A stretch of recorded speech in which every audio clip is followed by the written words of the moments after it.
Doesn't look too bad over there. Getting a bit worse. Yeah, it's gonna rain for sure.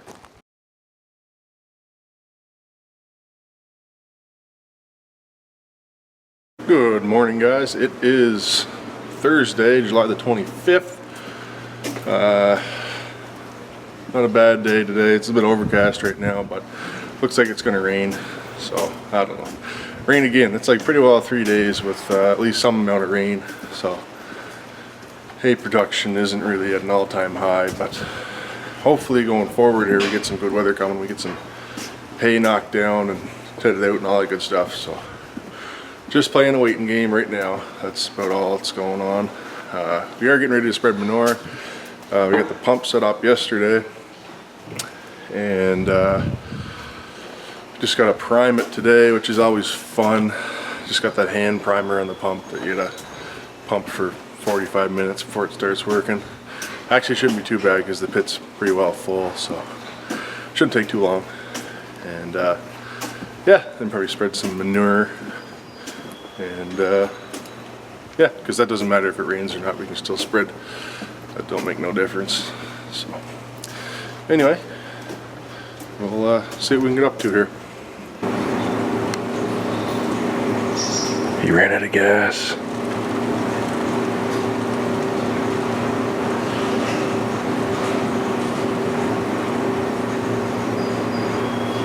Up off. And onto that.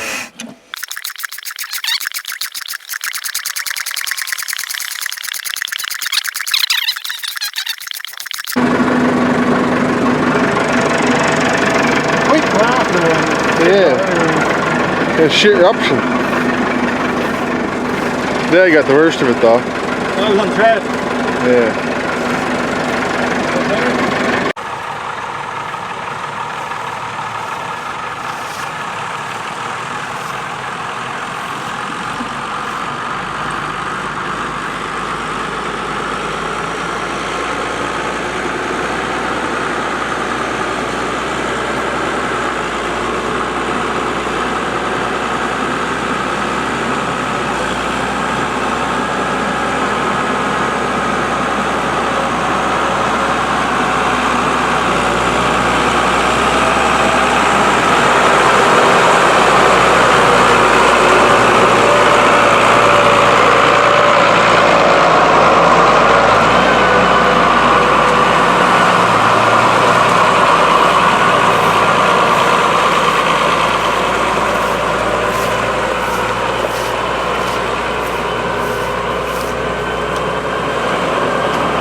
Well, my uncle's gonna spread some manure now the rest of the morning. I gotta go in and babysit, I guess.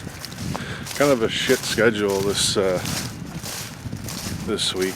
Our babysitter's on vacation, so I gotta look after her in the mornings too. But it's nap time, so it's not too bad. Just gotta be there and watch some YouTube, I guess. Well, I'm spreading manure this afternoon. I got the white here. Super Dave's watching the little one, so yeah, it's going pretty good. Manure's a lot thicker this year than it usually is. Must have been more of a crust, I guess. Spreader's having a hard time. It can barely even spread it as wide as the spreader is itself. It should be spreading a lot wider, but yeah, I think the impellers wore right down on this thing. We replaced that, but yeah, it's maybe in the winter time, I guess. Won't be happening right now. So anyway, just gotta keep pumping the loads out, I guess. Well, second load. It seems like the pipe is plugged on the spreader here. Dad said they had trouble this morning that it was plugged first load. So I don't know what's going on with it. Probably the manure is fairly thick and the impeller is wore down, so it's not pumping enough shit through the pipe to keep it from plugging, I guess. I don't know. So we're going to have to figure out what we're going to do here, I guess. That's coming now. Yeah, I'm not sure if it's plugged right there or where it's plugged. You can tap the pipe, I guess.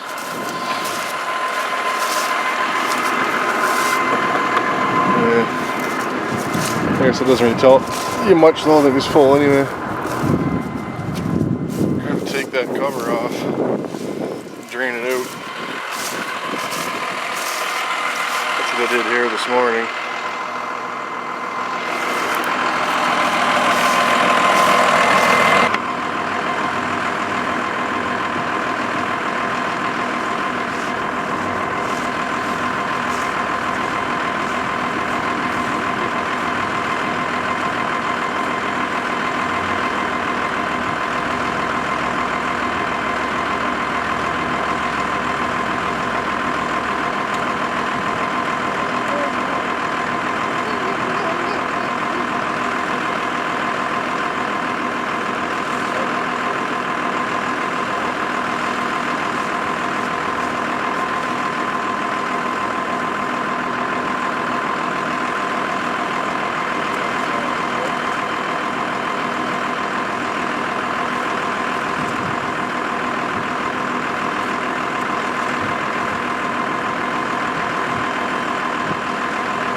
Alright, looked like it was just a little bit of hay and a piece of wood. I don't know where that came from, but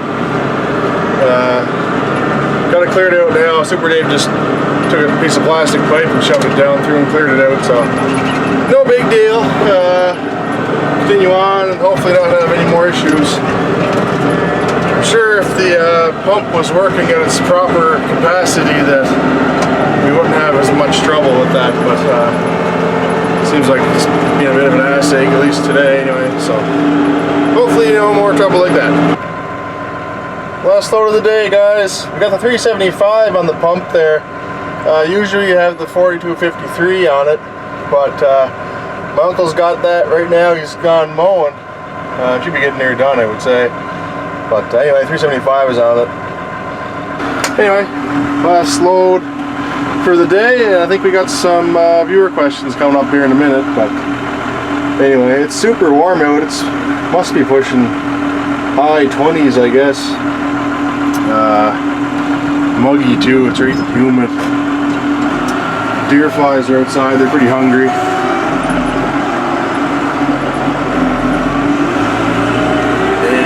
Yeah, but it's nice in here at the AC. AC works good in this tractor. I don't know. The cab is pretty similar to the 4253, but 4253, the AC has never really worked that good in it. So, anyway, guys, see you later. All right, guys, I'll do a few more viewer questions here. Maritime Farmer asks, do you have to move the stir stick to different spots of the lagoon, or will it agitate the whole pond from one spot? So, you can move it around and it helps, but if you don't mind waiting a little bit longer, you can stay in the one spot. It just kind of takes a little bit longer, but on the other hand, it's harder to get the tractor around the pit where ours is set up, and you have to open that fence in more places, and we just don't want to do that, so we just leave it in the one spot, and it'll eventually just start spinning around, and it'll push the solids into the stir stick and chop it up. I think I mentioned it in the video, but this year we took the excavator and just pushed the little bit off the wall that was stuck on the far side, and that seemed to help it too, to get it moving over towards the stir stick. So hopefully that answers that. Chris Harding asks, is all of your first cut silage in and done now? And yes, it is. Silage is done and we're hopefully starting hay soon. JGM asks, does someone have to stay in that milkshake stir tractor all the time it is running? Yeah, it's better like that. I'm sure some places probably just park it there and let it do its thing, but you can move the stir stick up and down, and then the prop on the end of it, you can twist it up and down too and stuff. So kind of moving it around a bit helps it go a little bit faster, and it's probably safer that way, just having someone in it. Although it does have shear bolts on the PTO, but you know, it's just better. It's just better to have someone in it. DeHaven Family Farm. Did you ever do an equipment tractor tour? That plus the camera equipment will make some good vids. So yes, I did do an equipment tour video. I'll try to put a link to it in the thing. I don't know if I can do that or not, but I'll try to do that. So it is on the channel. You can check it out if you haven't seen it before. I imagine a lot of guys haven't seen it. There's a lot of new people coming to the channel, so check it out if you haven't. Caleb Anderson says, the Coventry built 300 series. Drove a 390, 352, and a 342. Seem to be sought after in the export market. Good tractors, but I prefer the 4200 series myself. Don't know why. Probably because the one on the loader is 4-wheel drive. LOL. Yeah, I like the 300 series too. They're a good tractor. Simple, reliable. Not a bad thing to say about them, really. 4200 series is pretty similar. They were built pretty much the same. Very simple tractors too. Not much electronics in them. A little bit more, I think, on the 4200 series than the 300 series, but you know, 3-point hitch is all manually controlled and all that. So, and the PTO engagement, everything like that. So,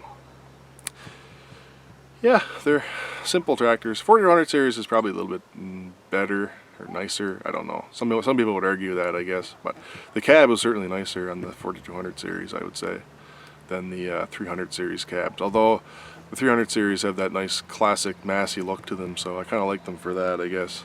I'd love to have a 399 with the cab on it. They're pretty sweet, 4-wheel drive.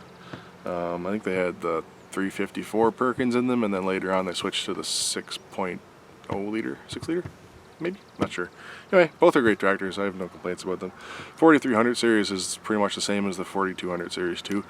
And I think even near the end of production, they're building them at the Beauvais factory in France. So, good tractors. Well guys, thanks for watching. If you enjoyed the video, please consider subscribing to the channel. Leave a comment down below and hit that thumbs up button. It really helps. It's been making a huge difference in the channel the last little while here, so I'm pretty excited about that. So thanks for everybody that's been participating and all that good stuff. So we'll see you tomorrow.